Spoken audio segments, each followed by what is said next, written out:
આજ રોજ હું વિજય સુવાળા તારીખ 28/8/2024ના રોજ આપ સૌને જણાવું છું કે છેલ્લા 10 દિવસથી મારા અને દિનેશભાઈ અડીસણા પરા વચ્ચે જે પણ વાદ વિવાદ ચાલતા હતા તેના સમાજના વડીલો અને અગ્રણીઓ ભેગા મળીને સુખદ સમાધાન લાવી દીધેલ છે. તો સમાજના અગ્રણીઓના માન ખાતર અને એમના કહેવાથી ખાસ અમારા ભાઈના ઉપર જે પણ આક્ષેપો મેં કર્યા હતા તે પાયા વિહોણા છે. તે બાબતે હું દિનેશભાઈને દિલગીરી વ્યક્ત કરું છું. તો આ બાબતે કોઈ આગળ વધારે.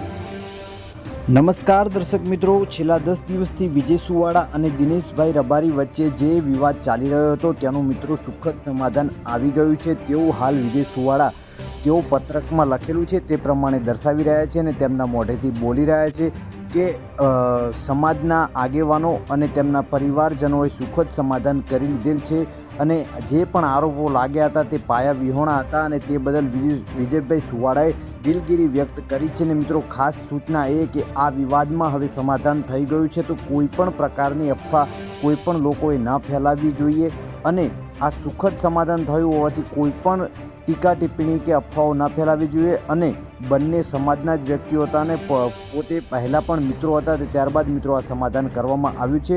તો મિત્રો આ ઘટના વિશે તમારું શું કહેવાનું થાય છે, કોમેન્ટમાં તમારું મંતવ્ય જરૂરથી જણાવજો. અને મિત્રો આવા ને આવા રોજ નવા વિડીયો જોવા માટે અમારી આ ચેનલને સબસ્ક્રાઈબ કરજો અને વિડીયો સારો લાગે તો કોમેન્ટ કરવાનું ભૂલતા નહીં. મિત્રો મુખ્ય સમાચાર એ જ હતા કે વિજયભાઈ સુવાળા અને દિનેશભાઈ રબારી જેમના વચ્ચે છેલ્લા 10 દિવસથી વિવાદ ચાલી રહ્યો હતો તેનું સુખદ સમાધાન આવી ગયું છે. એ જ સૌથી મોટી વાત છે મિત્રો.